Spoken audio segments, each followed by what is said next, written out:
Care for yourself while caring for aging parents.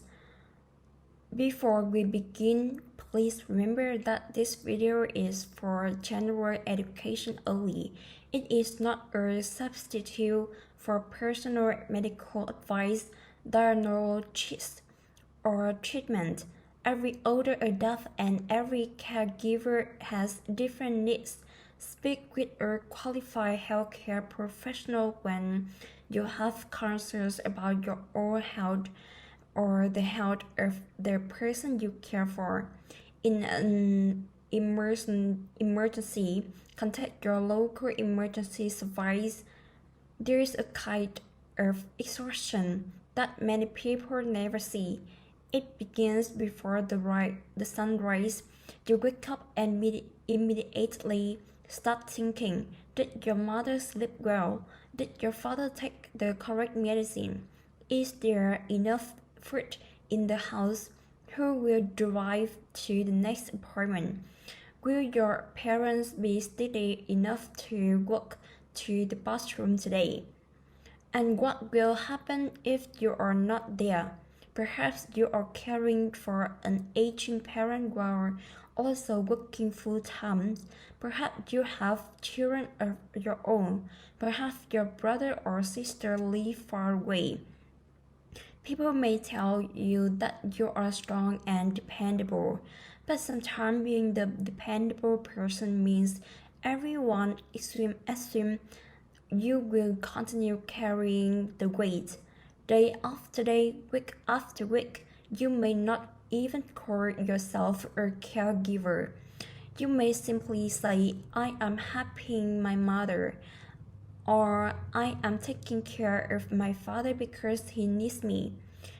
But when you organize medicine, prepare meals, attend appointments, manage finances, provide transportation, have good personal care, or stay awake listening for movements at night, you are doing the work of a caregiver.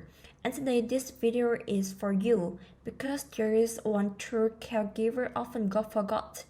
You cannot protect another person's health by completely destroying your own. Taking care of yourself does not mean you love your parent less. Resting does not mean you are lazy. Asking for help does not mean you have failed. Feeling tired does not mean you are ungrateful. And wishing for a break does not make you a bad son or a doctor. It makes you human. In this video, we will talk about caregiver exhaustion, sleep, physical strain, nutrition, guilt, age, family boundaries, medical appointments, emergency planning, and a simple 7-day health reset. You do not need to apply every suggestion at once. Choose one idea that makes your life slightly safer or lighter. One small change is still a change, so take a slow breath, relax your shoulder if you can, and allow yourself to be included in their care plan. Why caregivers forget themselves? Many caregivers become expert in another person's body.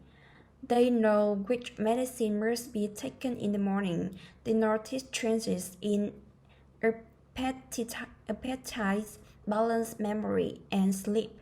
They remember every appointment, but when it comes to their own body, they stop listening. A headache is ignored. Back pain becomes normal. Meals are skipped. Medical appointments are postponed. Sleep is treated as optional. The caregiver says, I will take care of myself when things become easier, but caregiving may not become easier next week. A new medical test may create another appointment. A change in mobility may require more assistance. A difficult night may become a difficult month. This is why self-care cannot depend on having a completely free day. For a caregiver, self-care may mean eating before you become weak. It may mean asking someone to stay with your parent while you attend your old apartment. It may mean refusing to lift someone without proper training. It may mean admitting that the current care arrangement is no longer safe. A reason caregivers ignore themselves is guilt. You may think my parent is suffering more than I am, so I have no right to complain. But two people can have needs at the same time. Your parents may need assistance. You may need rest. Your parents may be afraid. You may also be afraid. Recognizing your own difficulty does not take anything away from your parents. It simply tells the truth. Another reason is habit. When everyone comes to you for answer, you begin to believe you must always have an answer. When you have managed every crisis so far, others assume you can manage the next one. But being capable is not the same as having unlimited capacity. You are not a machine. You have muscular, emotion, medical needs, and limits. A healthy caregiving plan respects those limits before a crisis occurs. Recognizing that you are running on empty. Caregiver exhaustion rarely arrives with an announcement. It develops quietly. At first, you are only tired. Then you become more impatient. You stop answering messages. You cancel plans. You eat whenever it is available. You forgot small things. You wake up tired and go to bed worried. Eventually, exhaustion starts to feel like your normal personality. The first warning sign is persistent fatigue. You may wake up exhausted even when you had time in bed. Your body feels heavy, concentration is poor, and you depend on caffeine to function. Fatigue can have many causes. Do not assume every symptom is caused by caregiving. If it is new, severe, worsening, or affecting your safety, speak with a healthcare professional. The second sign is unusual irritability. The parent repeats a question, moves slowly, or refuses help. You feel an immediate wave of anger. You react softly and later feel ashamed. Irritability does not automatically mean you are cruel. It may mean your emotional reserve are nearly empty. Instead of only asking why am I so impatient, ask your what has been missing: sleep, food, privacy, help, time outside the house. A person who is continuously overextended cannot solve everything through willpower. The third sign, losing interest in your own life. You stop listening to music. You no longer call friends. You cannot remember the last time you did something simply because you enjoy it.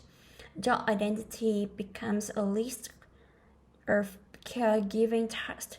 If sadness, hopelessness, anxiety, or loss of interest continue or become severe, consider speaking with a qualified mental health professional or doctor. The first sign is physical tension. Your jaw is tight.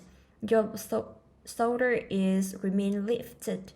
Your neck and lower back hurt. You breathe quickly and slowly. The fifth sign is neglecting your own health. You refuse your parents' prescription, but forget your own. You take your parents to checkups, but have not seen your old doctor in years. Your health should not become invisible because another person needs help. The sixth sign is isolation. You stop responding because explaining your situation feels exhausting. You decline invitation because leaving the house is complicated. After a while, people you may stop asking. Isolation makes stress heavier because there is no place where you are seen as anything other than a caregiver. The seventh sign is feeling trapped. You may love your parent and still think, I cannot continue like this. That thought may be a sign that the system must change. More family members may need to participate. Professional support may be necessary. The parents' needs may have grown beyond what one person can safely provide. If you fear what you may harm your parent, yourself, or another person, or you feel unable to remain in control, make sure your parents is safe and contact local emergency or crisis support immediately. You do not need to reach complete collapse before your needs become legitimate. Protecting your sleep. Many caregivers do not truly sleep. They lie down, but part of the mind remains awake. They listen for footsteps, coughing, a door opening, or their name. They wonder whether a parent will fall on the way to the bathroom. Even on quiet nights, the body may stay alert because it has learned that rest can be interrupted at any moment. When sleep is poor, everything becomes harder, patience becomes shorter, memory becomes weaker, driving may become less safe. An ordinary problem may feel like an emergency. Begin by understanding why sleep is interrupted. For several nights, keep a simple record. Write down when your parents goes to bed, when they wake, why they wake, what have they need, and how long it takes you to return to sleep.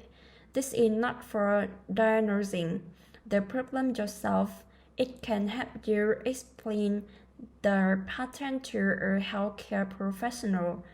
A nutrient in nighttime confusion, pain, breathing, urination, wandering, or behavior should not automatically be dismissed as normal aging. Next, make nighttime safer and more predictable. Keep walking paths clear. Use appropriate lighting. Place frequently needed items within easy reach. Make sure footwear is stable. Discuss mobility concerns and for risk with a qualified professional. If your parent can safely use a call bell, full or alert system, it may reduce their need to check the room constantly. Share nighttime responsibility when possible. Could a sibling stay one night a week? Could a relative cover the early morning? Could respite care or in-home support be considered? Caregivers often wait until they are desperate before requesting nighttime help. But sleep is not a luxury, it is a safety net. Also protect the sleep opportunities you already have. You may watch video or scroll through your phone long after your parents is asleep. This is understandable. You are trying to recover a sense of freedom. But if 1 hour becomes 3, tomorrow becomes harder. Try giving yourself a shorter period of personal time, then create a simple wind-down routine. Lower the lights. Write down tomorrow's 3 most important tasks. Put your phone away. Take slow breath. Remind yourself that some work can wait. You do not need a perfect kitchen before you are allowed to sleep. You do not need to solve next month's problem at midnight. If you have ignored ongoing difficulty sleeping, speak with a healthcare professional before using medicine or supplements. Rest is not something you must earn. Rest helps you provide care safety. Protecting your back and chest. Caregivers are often interested while trying to prevent someone else from being interested. You may have your parent rise from a chair, move toward their bathroom, change position in bed, or enter a car. You may lift a wheelchair, carry supplies, or twist your back while helping with clothing. Love makes you willing to help, but love does not protect your spine. Your body is not medical equipment. If your parents require significant help moving between a bed, chair, toilet, or wheelchairs, ask a physical therapist, occupational therapist, nurse, or trained professional to teach you the safest method for your situation. The correct method depends on your parents' strength, balance, pain, medical condition, and ability to understand instructions. Prepare the space before moving.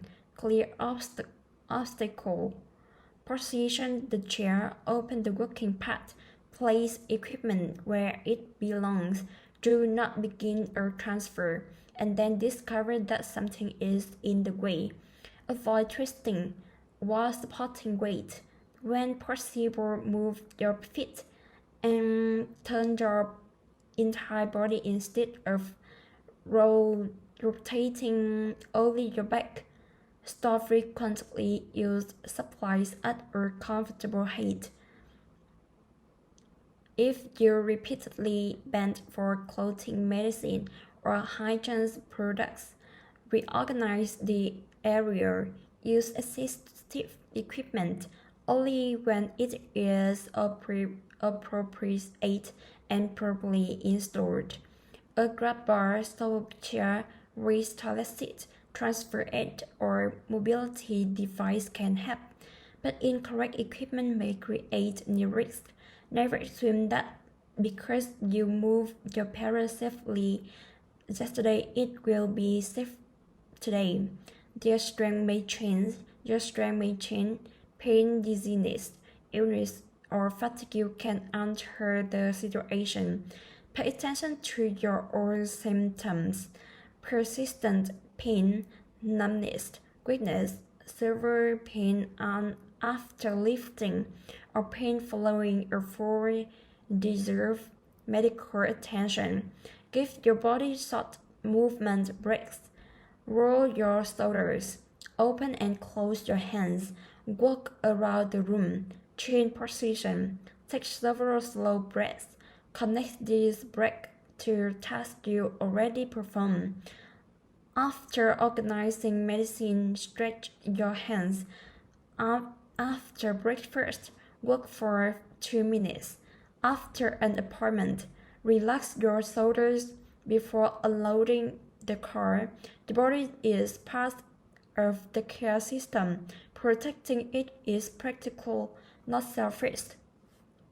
Feeding the person who feeds everyone else, there is a common caregiving sense.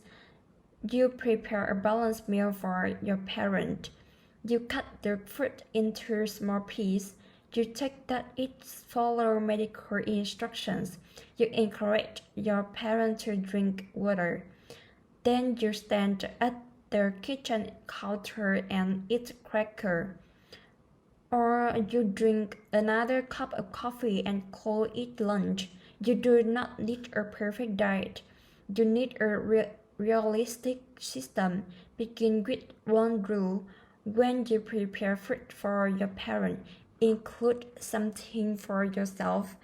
It does not need to be the same meal. It simply means you are not forgotten. If you cut fruit, save some. If you cook soup, prepare an extra portion. If you boil eggs, make several. If your parents' diet is different from yours, keep simple food that suits your own health needs and require little preparation. Create an emergency meal area for difficult days. These are days when appointments take longer than expected. Your parent becomes unwell, or you have no energy to cook. The purpose is not a perfect menu. It is to prevent one stressful day from becoming a day without nourishment. Keep water where you spend the most time. Drink when your parents drinks. Unless a healthcare professional has advised you to limit fluid, notice your caffeine patterns. Coffee or tea may have you feel alert, but large amount late in the day can interfere with sleep, creating a cycle of poor sleep and more caffeine.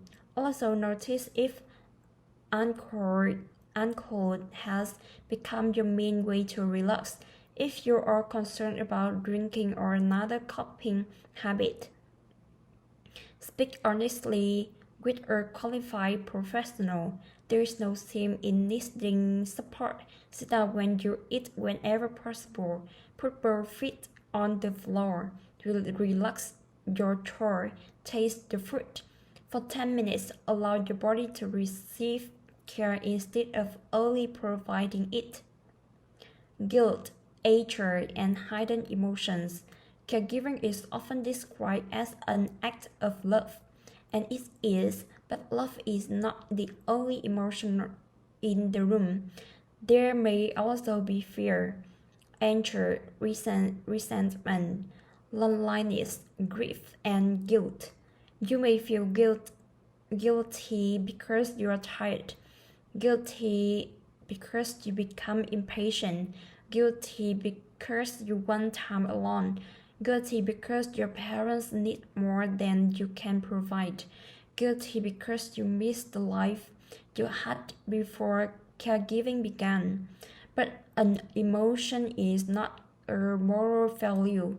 Feeling angry is not the same as harming someone.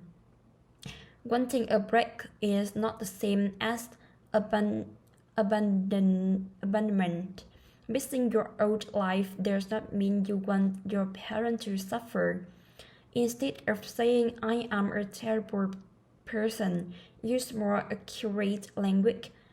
I am exhausted. I feel alone. I feel afraid. I am angry that no one is happy. I am grieving the parent I remember. I need a break. Specific words serve your specific needs. Exhaustion may require rest. Isolation may require connection. Confusion may require emotion. Anger may require boundaries. Grief may require support. Anger often appears when a need has been ignored for too long. Perhaps relatives criticize your decision but never attend appointments. Perhaps your parent refuses help and blames you when something goes wrong. Perhaps medical instructions are complicated and everyone assumes you can manage them alone. When age rises, first when it's safe, make sure your parents is secure. Step into another room, lower your voice, open your hands, take slow breath. Do not try to win an argument while your body is overwhelmed. If you feel that you may start, threaten, curse, handle your parent roughly, or neglect essential care, ask another responsible adult to take over and seek immediate help. Safety comes first. You may also grieve even though your parent is still alive. You may grieve lost memory, independence, personality, or shared routines. You may miss the parent you remember. Some relationships are complicated. Not every parent was loving or emotionally safe. You are some adult children provide care while carrying painful childhood memories.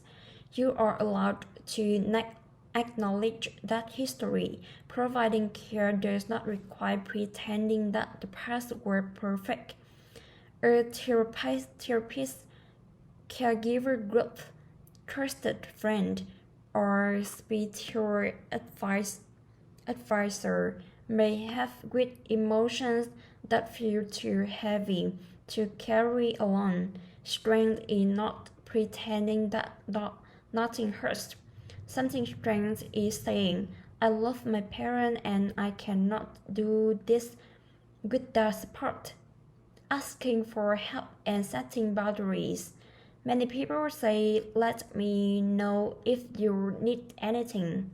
This sounds supportive, but it creates another task. You must decide what you need, explain it, organize it, and remind the person. Instead, write down everything you do in 1 week: cooking, shopping, cleaning, laundry, medicine, transportation, apartment bills, phone calls, personal care, nighttime supervision. Once the work is visible, it becomes easier to divide. Do not always say, I need help. Make a specific request. Can you take that to his appointment on Thursday? Can you prepare to dinner this week? Can you stay with mom on Saturday from 2 until 5? Can you call the insurance company? Specific requests are easier to understand. Some relatives may say you are better at this. You may be better because you have been forced to practice. Skill does not mean unlimited energy. A relative who lives far away can still have good appointments, bills, rich research, full course supplies, or financial support. Fairness does not mean everyone performs the same task. It means one person is not expected to perform every task. You may need boundaries as well as requests. A request is, could you stay with mom on Sunday? A boundary is, I will not available on Sunday. Another arrangement is needed. Boundaries may disappoint people. That does not make them wrong. You are allowed to attend your own appointments. You are allowed to work. You are allowed to sleep. You are allowed to spend time with your family. Professional support may also be needed. This could include in-home help, transportation, meal service, adapt day programs, respite care, nursing care, therapy, or another living arrangement. Using professional support is not proof that the family failed. Some needs require training, equipment, or supervision that one family member cannot safely provide. There may come a time when care at home is no longer sustainable. That decision can be painful, but the loving choice is not always the choice that keeps everything unchanged. Sometimes it is the choice that protects the safety and dignity of both the older adult and their caregiver. Medical appointments and backup plans. Medical appointments can be overwhelming. You may wait a long time and then you have only a short conversation. The parents may forget symptoms or says everything is fine. You may leave and realize that you forgot your main request. Before the appointment, write down the three most important concerns. For example, Dad has fallen twice this month. Mom is becoming confused at night. I need to understand whether a medicine may be causing dizziness. Say the most important concern early. Bring an updated list of prescription medicine, non-prescription products, vitamins, and supplements. For new symptoms, write down when it began, how often it happens, what makes it better or worse, and whether there were recent changes in medicine, sleep, appetite, or mobility. Take notes. Ask for simpler language. You can say, could you explain that differently? What should we do at home? What warning signs should make us call? What symptom requires urgent help? What is the purpose of this medicine? What side effects should we watch for? Repeat the plan in your own words to make sure you understand. Also explain what is realistically possible at home. Say I cannot safely leave him. She's awake 4 times every night, and I am too tired to drive safely. I am the only caregiver, and this plan is not sustainable. A care plan that depends on an exhausted person performing impossible tasks is not safe. Ask whether a pharmacist, social worker, physical therapist, occupational therapist, nurse, or care coordinator should be involved. Keep essential information in one secure place. Medicine list, allergies, healthcare contacts, appointments note, legal document, emergency numbers. The plan should not exist only inside your memory. Now ask one more question. What happens if I cannot provide care tomorrow? What if you become ill? What if you injure your back? What if your car stops working? What if you need several days of rest? Choose at least one trusted person who understands the basic routine. Show them where important information is stored. Let them spend time with your parent while you are present. Prepare a short emergency page with key medical and contact information. A backup plan does not mean you expect something terrible. It means you do not want to make every decision while frightened and exhausted. A 7-day caregiver health reset. You do not need to rebuild your life today. Begin with 7 small steps. Day 1, tell the truth. Complete this sentence. The part of caregiving that is affecting my health most is perhaps it is sleep, lifting, family conflict, loneliness, or money. You cannot improve a problem you refuse to name. Day 2, protect one physical need. Choose one action. Eat breakfast, drink more water. Schedule your own appointment. Take your medicine correctly. Go to bed earlier. Work for 10 minutes. Choose only one. A small action completed is better than a perfect plan abandoned. Day 3, ask for specific help. Choose one task and one person. Can you stay with mom for 2 hours on Friday? Can you collect the prescription? Can you make the phone call? Do not apologize for having a need. Day 4, create a 5 minutes recovery ritual. Sit in silence. Stand outside, stretch gently. Listen to one song, drink water, write in a notebook. For 5 minutes, do not solve another personal problem unless there is an immediate safety need. Day 5, organize one system. Create a medication list. Prepare a medical folder. Clear a working path. Set up a family calendar. Write emergency contacts. Choose one area only.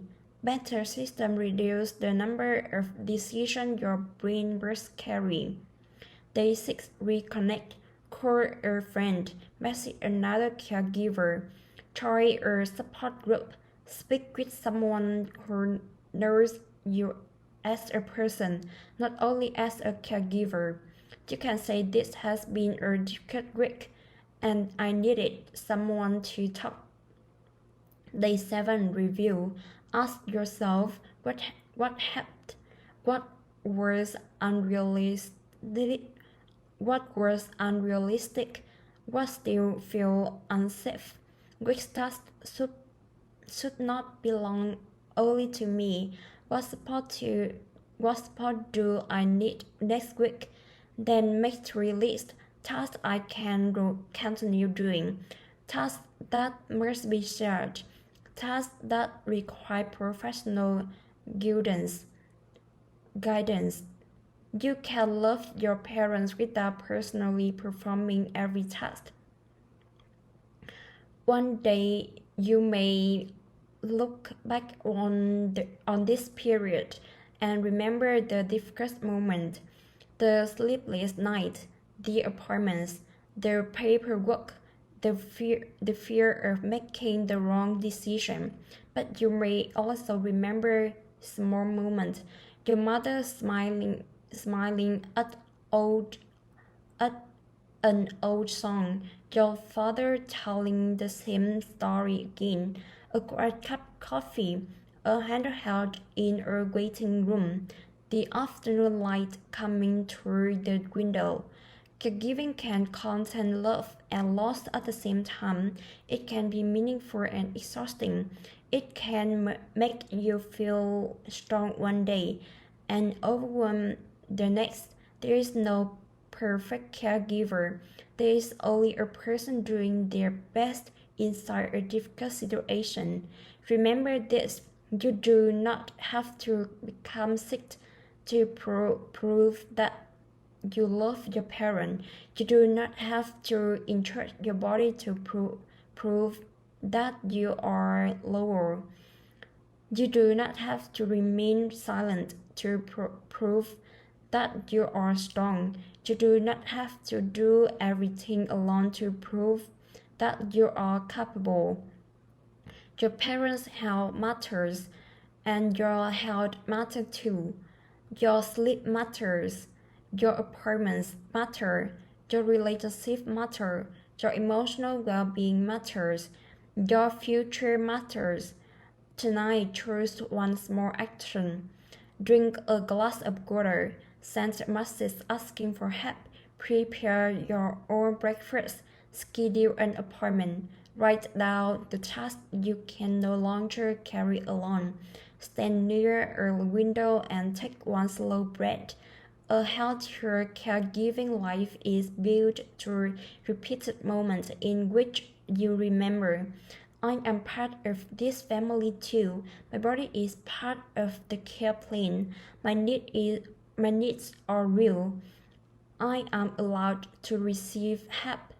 And most importantly, I do not have to disappear in order to care for someone I love. If this video made you think of another caregiver who is quietly carrying too much, share it with them. And in the comments, complete this sentence. The one thing I need most as a caregiver. Your answer may help someone else understand that they are not alone. Take care of your parent, take care of the people you love, but please remember to take care of yourself too. If you found this helpful, please like and follow for more.